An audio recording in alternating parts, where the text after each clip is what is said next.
What's up, everyone? Troy Benjamin of Backup Barista, and welcome to Round Cup Chat, where we brew over all the grinding stories from the eyes of your coffee community. From roasters, suppliers, baristas, cafe owners, importers, consumers, it's 45 minutes of fire, daily at 3 p.m. Watch the replays on YouTube, Spotify, LinkedIn, Instagram, and Twitter. Now, let's meet today's guest.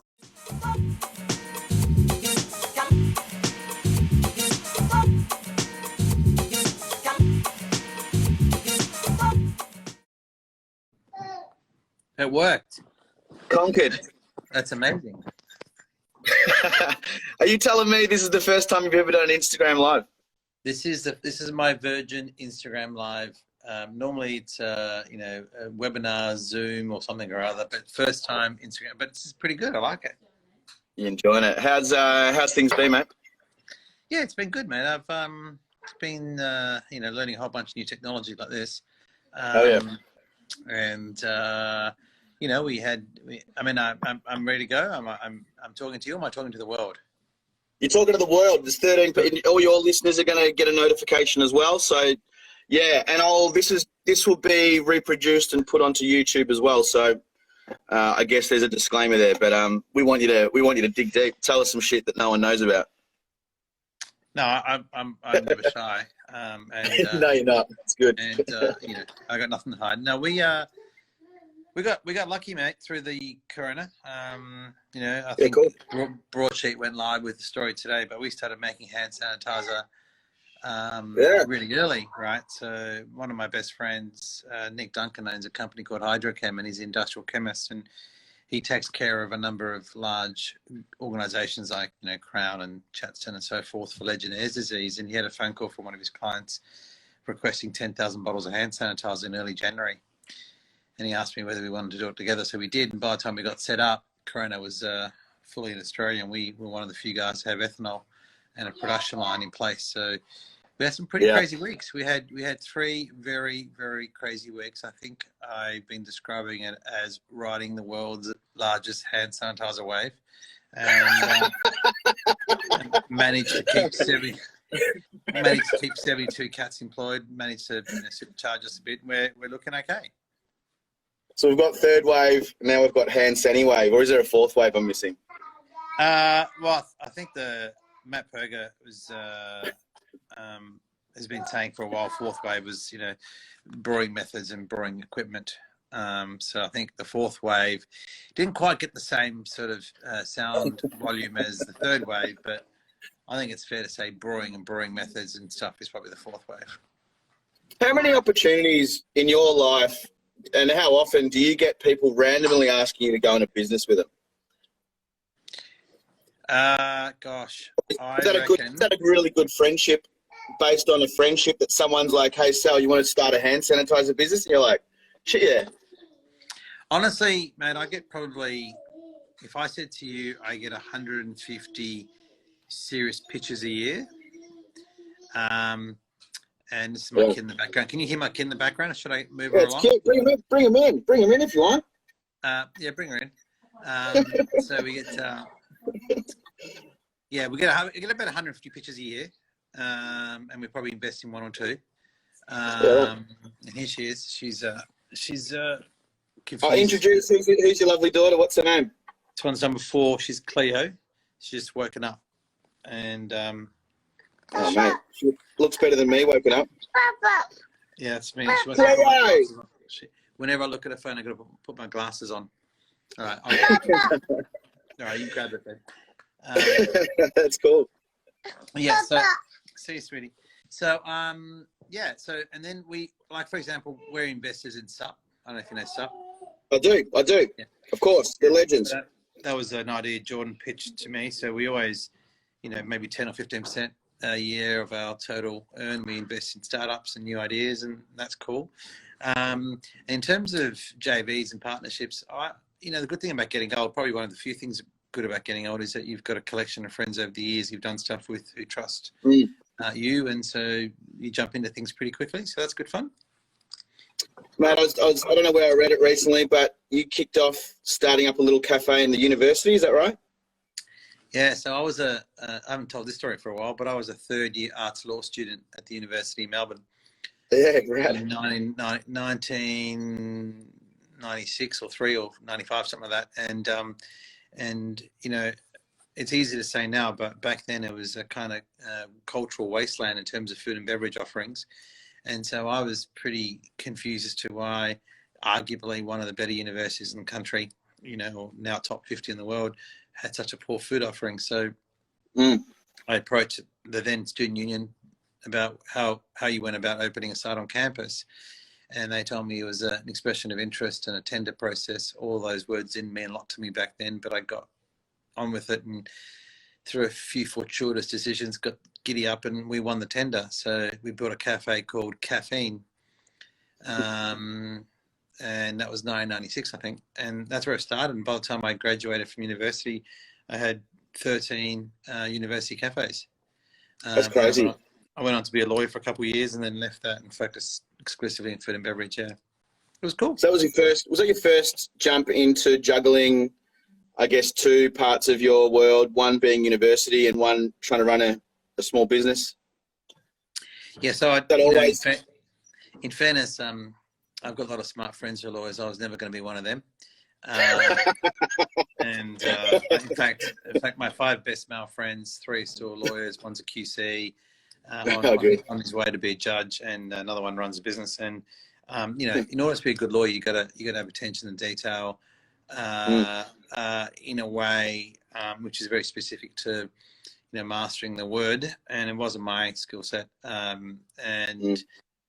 was better on my feet, so I liked court work, but you know, again, I was never going to be a silk or anything. So I like hospo, and when the opportunity presented itself to make it a full-time thing, much to my Italian mother's disappointment, I took it, and here I am in my lounge room talking to you on Instagram. I've made it massive, man. It's massive. I'm big. You are, man. You are. I was kind of, just before you jumped on, I was kind of wording what you are, and you're definitely a key player in a couple of really big shifts that have happened over the last 20, 30 years, or Melbourne's history of coffee. So it's from humble beginnings, you've done a great job, and still do a great job, which is probably something that people don't realise. Still in the game that long. Yeah. So thank you. We you know, it's funny because you know, when you start getting some public fame or notoriety or whatever, people have strong views about you, and they have strong views about you without ever having spoken to you or really know anything about you. So you've got lovers and you've got haters, and haters love hating, I think. And I no longer pay attention to them, but you know, as we were doing our thing, you know, I think maybe 13 years ago when we sold a Hacienda Esmeralda geisha for, I don't know, 25 or 30 bucks a cup or whatever. And that thing put me on the BuzzFeed 24 most pretentious things ever list. Yeah, right.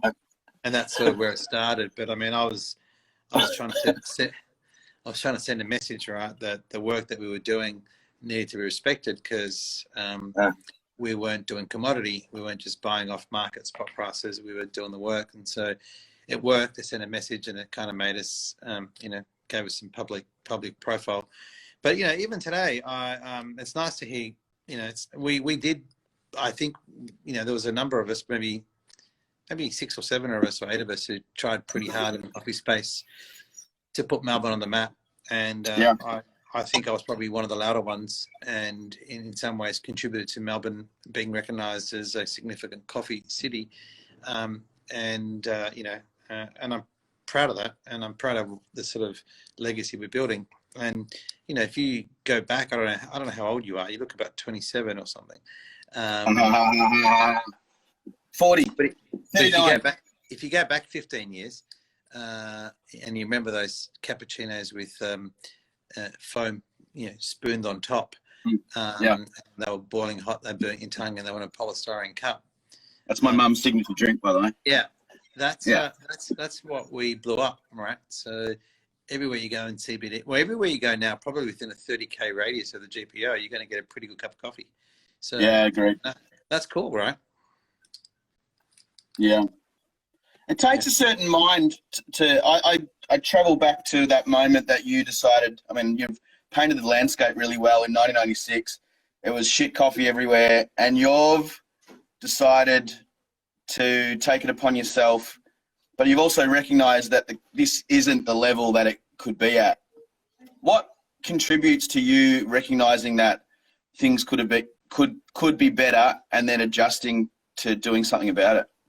You know, so I've been asked versions of that question often, and I don't know that it's necessarily. I've just noticed M Oakes joined on, so M runs our Sydney office. Hi, Dylan, how you doing? And I don't know. I didn't plan a career in coffee. You know, yeah. I loved food and beverage, and I loved hospitality, and I still do. And I get immense joy out of the being able to create a mojo and a vibe in a venue and seeing people smile and, you know, walk away happy. And it happened to be coffee, but it could have been wine, or it could have been craft beer, it could have been craft whiskey, or whatever. So coffee was just something that was in our DNA, or my DNA, from childhood. You know, it was always something that was around the house, and the smell was powerful. And over the years, I've said wanky things like this, that given the opportunity, the coffee plant is a very powerful plant, and it has a strong voice. And so when we started respecting it, it, you know, achieved certain things. And coffee has that transporting sort of, you know, metaphysical kind of capability, where you have a cup of coffee and it brings you back to a time, you know, somewhere else in your life, or not. And so I was always preaching mindful consumption back then, and I still am. So and saying, and I do that with, you know, craft, or not even craft necessarily. Like, I drink some commercial spirits that are good, or commercial champagnes that are good. So for me, it just happened to be coffee, and you know, and it still is very much for me. You know, every cup of coffee that I drink, I look forward to. You know, it isn't just for the caffeine. It's like, you know, I plan my coffee journey. You know, if you know. Yeah. Man, I'm thinking about my coffee this morning, and it. If I looked at the components of it from a materialistic way, it wasn't a great cup, but I didn't even think about it. It was, you're spot on. You highlight the moment of your morning. It's quite a special moment. Yeah. And memorable. I've got a question here from coin-operated cyber. No, sorry. Sayam Bothra. What's the philosophy behind Saint Ali marketing? Yeah, so I've been saying recently, for the last sort of 3 years or so, that Saint Ali's evolved, or depending on your perspective, but certainly shifted from a coffee company who dabbled in creativity, to a creative agency that sells coffee. And I've always been fairly strong in the view that creativity is the answer to everything, and that's what I probably enjoy the most, right? So we have a full-time creative studio as part of our payroll, and for me, you know, there are, I don't know, not hundreds, maybe hundreds, but certainly, you know, 30, 40, 50 excellent coffee roasters in Australia, and hundreds of great cafes. And so that was the sort of benchmark baseline that we helped set 15 years ago. But now for Saint Ali, I think it belongs to the people, in a sense. You know, Tourism Victoria, Tourism Australia, you know, Mercedes-Benz, Mecca, all kinds of people partner with us, and we're considered part of the social fabric of Melbourne. And so if you extrapolate from that, for me, it's about Saint Ali being in the hearts and minds of people in a number of different ways, not just in a cup, but personal care products, hand sanitizer, apparel, and that enables me to live my fantasy, really, of wanting to be a creative director. And so that's what we do. And so I guess the you know, distilled into two pillars, you know, that piss some people off and other people not. If an idea can generate splash or cash, we look at it, and sometimes it can generate splash and cash, It's fantastic. So that's led us into all kinds of parts of the world. So we've toured, for example, as the coffee makers for the Red Hot Chili Peppers. We did 5 cities, Yeah, right. 5 cities for them when the big day out was on. You know, we used to make coffee for Flea every morning. And, you know, how do you do that as a cafe in South Melbourne? Well, you do that because you're in the hearts and minds of people who want to drink good coffee. So who connects you up to those people in that situation? No, so I mean, straight after I finished with you, I'm on to another one. And I used to, we still do have a publicist, but she's more a gatekeeper for phone calls. And for a while I had a talent agent, and it's more kind of a case people just reach out, right? So they want to hear the story, and you know, everyone drinks coffee, right? So what I always say to my guys is, if the Rolling Stones were coming to Melbourne for a concert and they had one breakfast, where would they go? That's the venue we need to create, right? And if we can't get the Stones, we got Tarantino. You know, and to some he's bigger than the Stones, I don't know, but Tarantino came by for coffee, right? And he was here for, like, you know, 24 hours to promote the Grateful Eight or Hateful Eight, whatever that movie was he was launching. He came by for a coffee. So I want everybody who comes to my venue to feel like a rock and roll star and walk away feeling like that. And so Sonali, right from finding it, is in a laneway. It's got no sign. You got, you know, people walk up and down every street trying to find it with their phones in their hands. It's quite funny. We could put up a sign, but we don't. The discovery is part of the experience. And there are lots of secret spaces in St. Helens, and depending how long you've been coming is whether you get access to those secret spaces. We've got a couple of secret dining rooms. Yeah, right. We've also got a couple of, well, not a couple, a lot now, a lot of reserved coffees that are, you know, frozen, and that are from different harvests that you've got to ask for. You've got to be in the family. You've got to be coming for a while. So there's a lot of being part of the club, I guess, you know. And you become part of the club. There's no elitism around it. You just become part of the club by being around for a long time and being committed. I noticed one of your Instagram handles, I think, was the St. Ali family. Kind of touches a little bit on that there.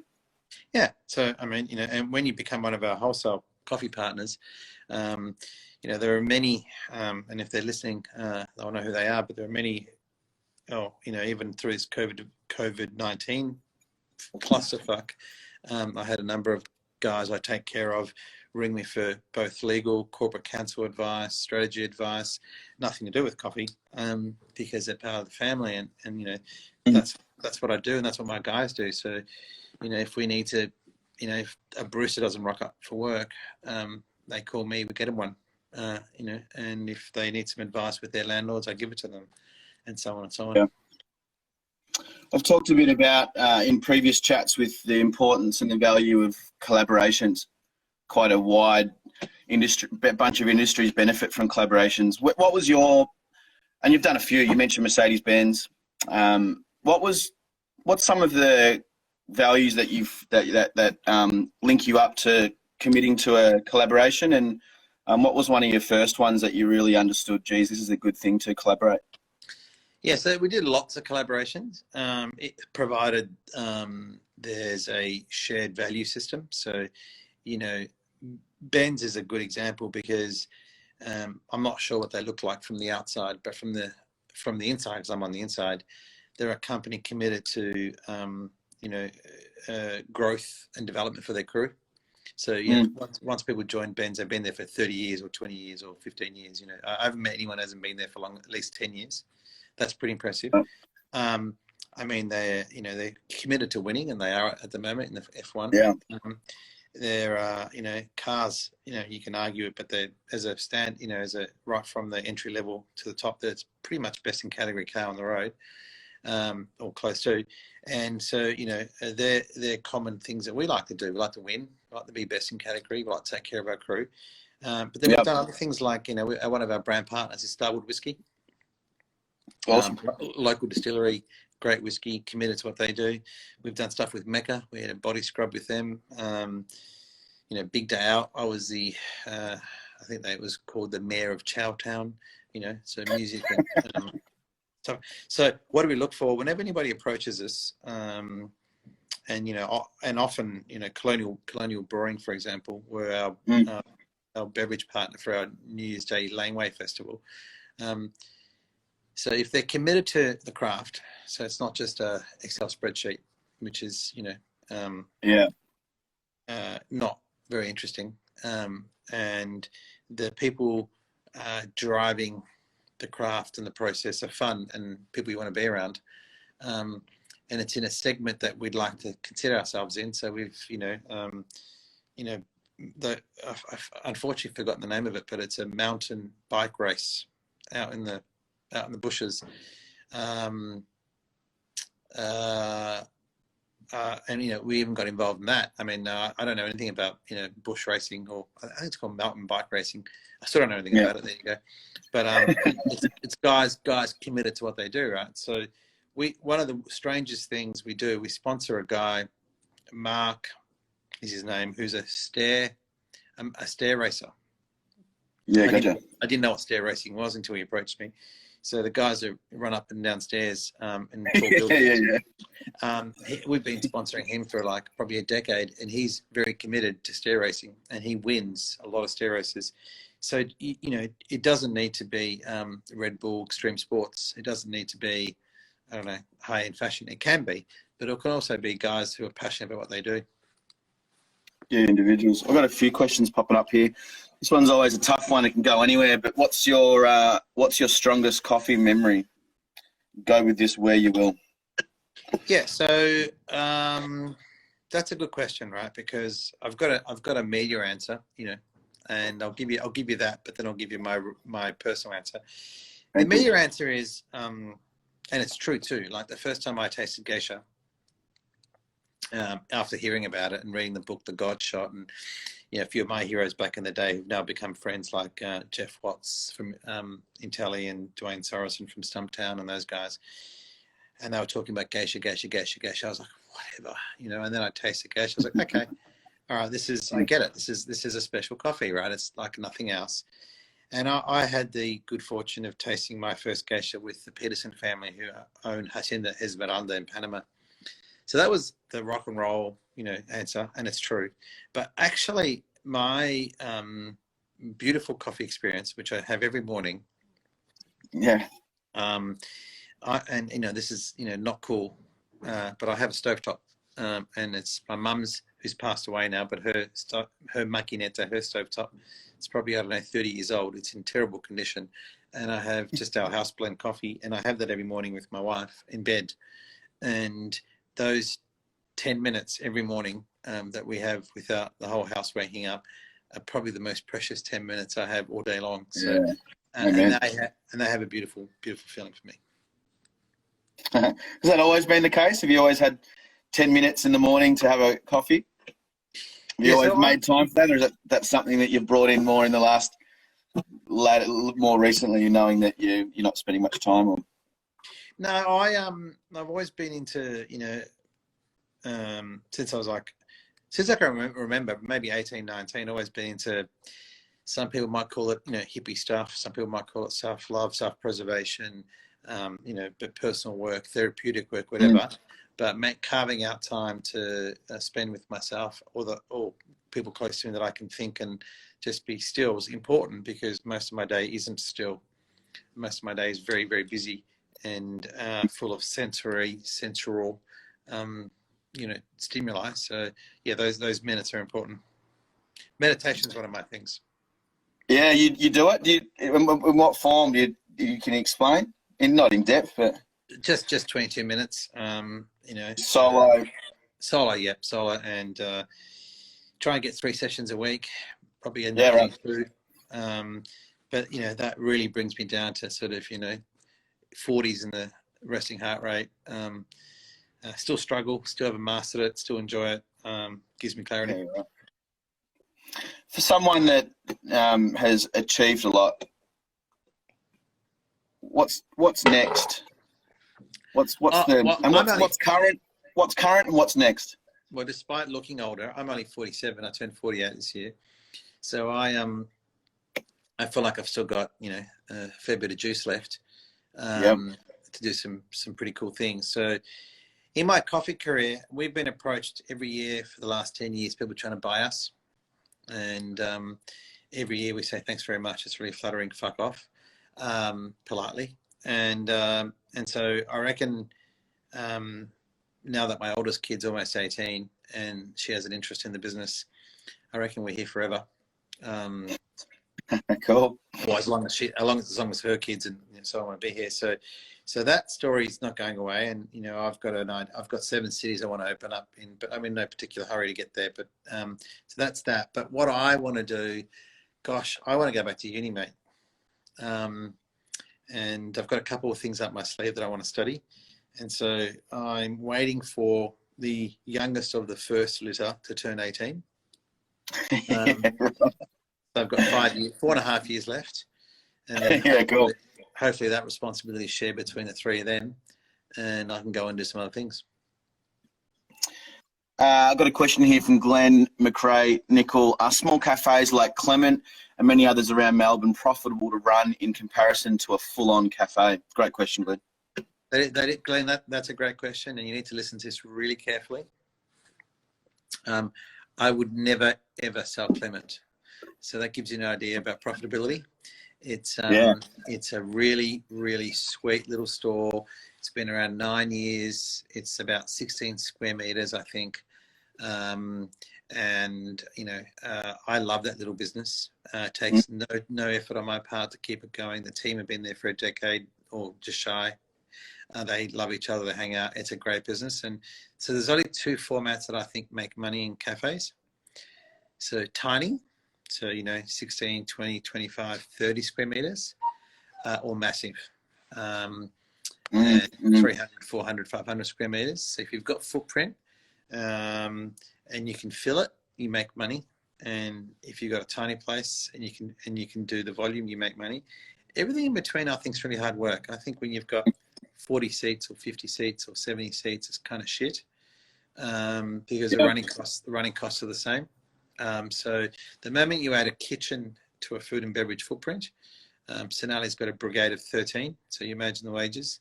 Imagine the moment you add a kitchen to a footprint, it changes everything. Yeah, great.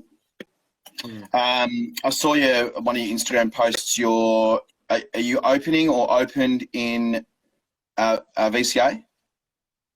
So, we were about to open, and then Corona shat on us. So we haven't done anything, and I think we've probably lost 2020 now because we haven't started building. And we've got the site. It's beautiful. It's in VCA, so I mean, they're the kids I love. Kids committed to the arts. They're good fun, and I think it's going to be good fun for us. It's going to be called Sonali Sideshow, and the theme's going to be like. I love it.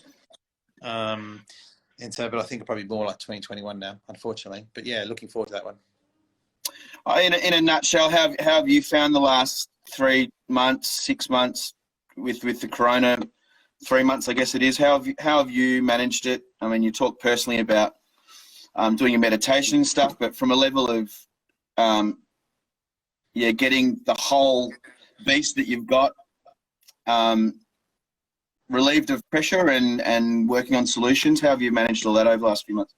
Yeah, so guys, I'm Sonali's been around for a decade and a half, right? We're 15 and a half, 16 years old, and my guys have been around for a long time. So my executive team, for want of a better word, Lachlan Ward, who, shout out to him, he's been around 10 and a half, 11 years. So, I'll give you the professional and the personal answer. So professionally, even before the hand sanitizer project, I said to the guys, guys, this looks like a shit fight, so I'm going to make it easy. I'm going to forego my salary because it's the biggest one, and take pressure off the business. And my executive team said, well, we'll forego half our salary. So my whole team of 8 made it pretty easy on the business and worked more for less. Right. So we were ready for battle, I guess. And then we got lucky with the sanitizer stuff, and they gave us a supercharge. And then we had 2 other pivots. Our online commerce, our e-commerce platform is strong. It's really, really strong. And whatever the word for 5 times, I think it's quintupled or something. Month of March, we quintupled our coffee volume online. And then we did a little general store pivot at Senali, and that little store has been like that. So that's it. But personally, I've struggled. I'll tell you where I've struggled. I'm a fairly seasoned traveller. I'm traveling. I was traveling every 6 or 7 weeks, and for a period of 3 months, I've been locked up in my house or my office, and except for the sanitizer period where I was so happy for it because it was so busy, and I had an essential services card because we were creating an essential service. I could leave the house and go to work, and that was great. So I am hopeful what the future looks like, but I'm saddened by the idea of it probably being a longer time than we think, A, for economic recovery, and B, the ability to move around freely. I think anyone who thinks the emotional scarring of Corona is going to go away quickly has smoked an ice pipe. It's going to be here for a while, both in the ways in which we, wash our hands and elbow touch and all that kind of shit. I used to hug everyone. I'm a hugger too. It's weird. It's weird. I still can't get over the fact that we can't hug because the rest of it being far away feels like we, do you hate me? Yeah. So the foot tapping's cute, but it's kind of boring. So, that troubles me a little bit, to be honest. I'm keeping an eye on my own children. So my oldest kid's doing year 12, and mental health is a thing that I reckon.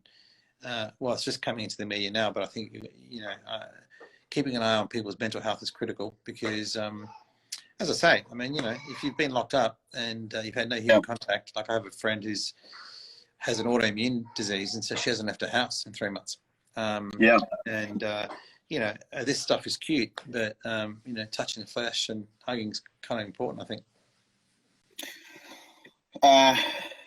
When was you obviously one of your jobs is to overcome battles and come up with solutions and a problem solver. Was there ever a time where your first big battle that faced you was looking like it was too big to overcome and you've done the wrong thing? And was there ever a moment you're like, you know what, I'm handing in my chips. I've done all right for a few years. I'm out. I'm done. Man, I'm not embarrassed to say that I've had a. So I just got a phone call there. Sorry, I've had lots of those moments. I'll just tell you one. Can you give us one or two? Yeah, give us some. So I reckon I was 28, and maybe venue 13 or something like that, and we went from fitting up venues for $50 to this was a big spend for us. I think it was $700,000 or something in.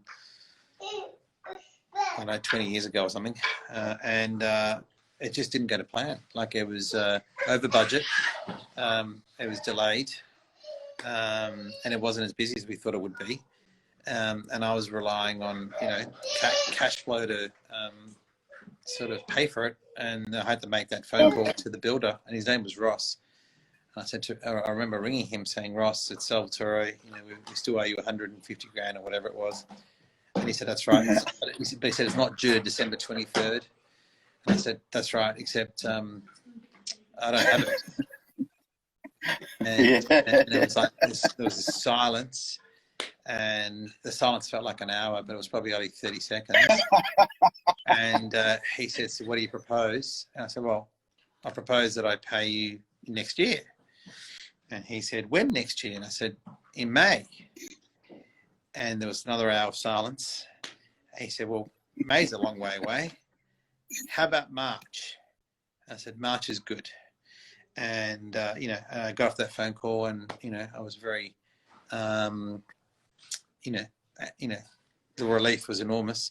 And we made Ross whole. And, so I've had plenty of those moments where I think it's all over. The last sort of decade of my career, when I've had a proper executive team with, a CFO and a COO who make sure there's plenty of buffer always around. So, when we went into Corona, we were capitalized for 3 years, so we're going to be okay, whatever happens. It's been you know, it's been lovely to have a professional team around. But back in the day where I thought, you know, every new business idea was, you know, all chips in, black or red, that's how I rolled. There were a lot of moments of, you know, this has probably gone too hard, too fast. Yeah, right. And personally, I've probably worked myself to exhaustion a number of times. So I remember spending a couple of times in a house resort in India, you know, unplugging completely, not let anyone know where I was. So not these days, more balanced these days. You can't go to India, so.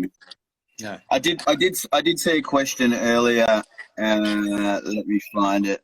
And I appreciate your time here today, mate. It sounds like you got a bit on too. That's okay. Yeah. How can someone apply for a job in St. Ali? Is the question. So, this is one of the cutest things ever, because so there are so many ways to apply for a job at St. Ali, but the easiest way is filling the application form online. But also, people say, people often ask me, how do I get hold of you? And I say, well, my email and my mobile phone number are online on my website. So, and people say, bullshit. I'm like, no, it's my phone number and it's my email, and no one ever rings me. So I don't know what else I need to do. So just to make it really easy, my mobile phone number is 0408 448816. Write that down. You can just text me and send me an email. I always like, you know, rather than here's my resume, a letter saying here's why I want to work for you guys. And we often just say yes.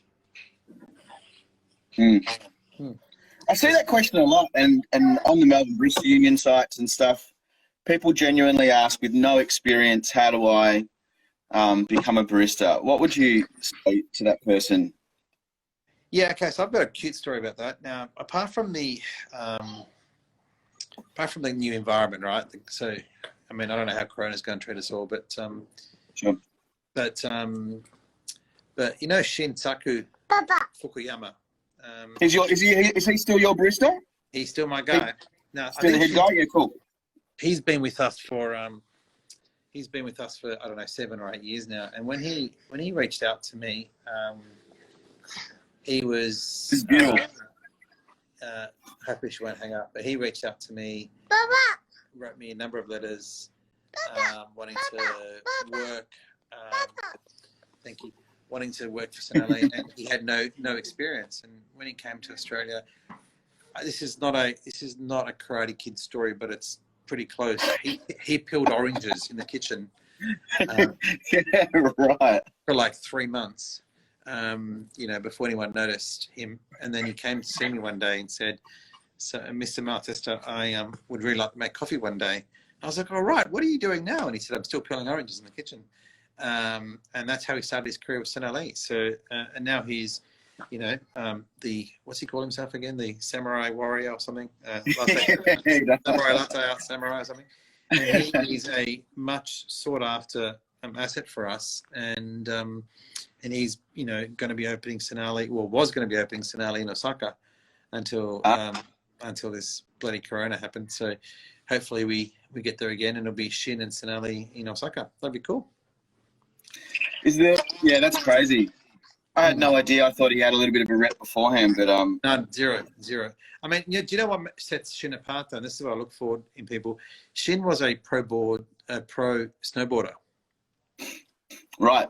And he damaged his back, or broke his back, or broke a spine or something, and he had to give it up. So he was a competitive, you know, committed, disciplined athlete. So it gave a bit of weight. It gave a bit of trust already in his work ethic, based on that component. Yeah, I mean, anyone committed to any craft, you know, enough to win and compete, generally has a profile which involves discipline, and discipline's quite hard to find. You know, I know personally, not having worked for anyone ever really, except when I was a lawyer, I've always worked for myself. Getting up in the morning and you know, finding the discipline to, you know, stay motivated when you don't have to. You know, you've got to dig deep sometimes. Do you think the general job seekers' attitude has changed from getting in there and peeling oranges? I mean, why?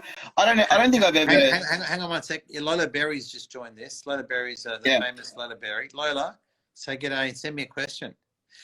So Lola. What was your question, mate? I mean, you just tell a great story then. This is only 7 years ago, which seems like forever, but it's not. Someone was willing to peel oranges to get an in. Is this still happening? Are people, because I mean, really, I see these questions actually on social media forums saying, how do I get in? Where I don't remember ever needing to wonder how to get a job back in the 90s or the 80s, or, you know, now people are like, why have we forgotten to knock on the door and go, can I mop your floors? Gosh, I don't know how to answer this question without somehow getting myself in trouble. Just call them Exhibit A. So I can I tell you that my first job when I was 12 years old was selling hot pies at the football, and I was a pie boy, and those pie trays were made out of timber, and they had a big leather strap, like the bookie straps, and they were bloody heavy, and there were a lot of bloody stairs. And I think pies were like $1.30, and we got 10%. So we got 13 cents per pie we sold. And people used to try and shortchange me. And I'd be like, are you fucking serious? I'm making 13 cents. Wow. And, but, you know, every weekend I'd go and walk up those stairs and sell pies. And, you know, I guess though, and this is what I'm afraid of for my own children, I guess Robert Benigni once said in a speech when he won the Oscars, he said, my parents gave me the biggest gift of all. They gave me poverty, and poverty led to creativity, and so on and so on. So I think if you've had to hustle from a very young age, there's a different work ethic. Does that answer your question? 100%. So is the alternative, and maybe the issue, is that kids are getting given things to them by their parents / society, whatever their makeup is? Are they getting given too many things before having to earn them? Is that the problem? Well, I don't know. Again, I don't want to get myself in trouble here, but my kids went to a primary school that was, considered a very good one, and they used to come home sometimes with participation awards. That's what they were called. And I was like, what's a participation award? Everyone gets an award. and I don't know whether that's good or bad. I don't know, right? It's just, I spent the first year of my kids getting participation awards trying to understand what they were without, popping their bubble. And then I realized it was literally just rocking up. Yeah. I don't know. Is that good or bad? I don't know. I mean, maybe they're happier kids. Someone just texted 8th place trophies. Yeah. I mean, I don't know. I don't know. Exactly. But there are people who say that's cool, and that makes for a better society, and maybe that is better. I don't, like I said, I'm not a sociologist. I'm not a psychologist. I'm not none of those things. Yeah. But, I don't know. I've been watching recently The Last Dance, Michael Jordan's, Chicago Bulls, and Jordan's a legend, and he changed the game of basketball forever. But I mean, I cried every episode, right? Because I don't even follow basketball really, but just the amount of commitment and passion into playing the game sort of pulls a heartstring, right? I just streamed episode 10, the last one, from a US website before I got onto you, so I'm 6 hours ahead of the Netflix Australia. This last episode, tearjerker, and I understand totally about that work rate. He didn't just pick it up in the mailbox, and he didn't just shoot around at a basketball each night. Like, it was beyond anything that we've ever been told about him, which is it's a brilliant documentary. Yeah, it's great. Yeah. And would you suggest that, without self-flattering yourself, is it another component of main contributor to where you are today? So that relentless work. Here's something I've never shared, but this is for your listeners. Here's a little something. I did therapy for 9 years, and I did therapy for 9 years because when I was 30 years old, I had my first panic attack, and I didn't know what a panic attack was. I thought it was, and and that was hard to deal with as a high achieving alpha character. Having a panic attack was a weakness. However, through therapy, I think my reason for my success is an anxiety about failing, and an anxiety about being poor and failing. So in some ways, the double-edged sword of having panic attacks is that they supercharged my desire to succeed. So would I be me without the panic attacks? Probably not. Would I give them up? Probably not. I've cured them now, or never really cured, but I've resolved them now. And here I am. I've got one last question, mate. What's the one thing you are most proud of in your work life, Sal? Thanks, Andy, Ledge. I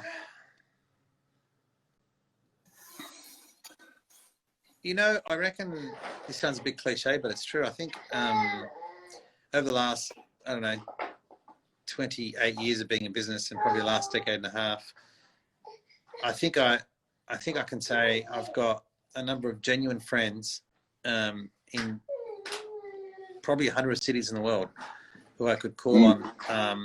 And so I feel like being Mr. Senali and being who I was before Mr. Senali opened up the world for me.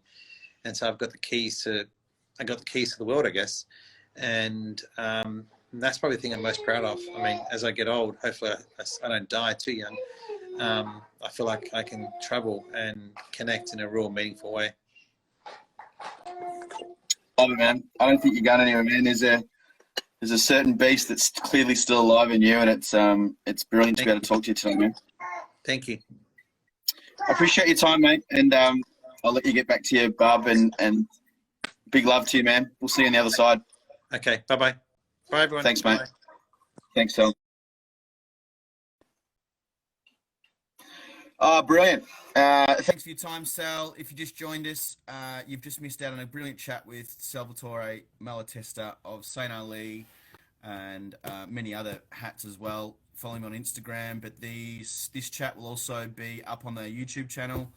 Look up Back Up Barista on YouTube, and I'm starting to upload all the chats that I've recorded, which I will make sure I record this one. It's just my own fingers that are mucking this up. So jump over to Back Up Barista on YouTube, and you can watch Tim Wendelboe. Proud Mary one's up there, and I think Josie Coffee one's up there at the moment, if you missed any. Thanks to everyone that's jumped on. Thanks Post Locale, Joshy, Hal Calfee, Halla Cafe Roastery over in Sweden, Aussie in Prague, Katie Girl, Brendan Lewis. Thanks for your question, Andy. I hope that was bring value to you. Barker Take, Manny, Sub-Zero Coffee, Luke Tyron Powell. How are you, buddy?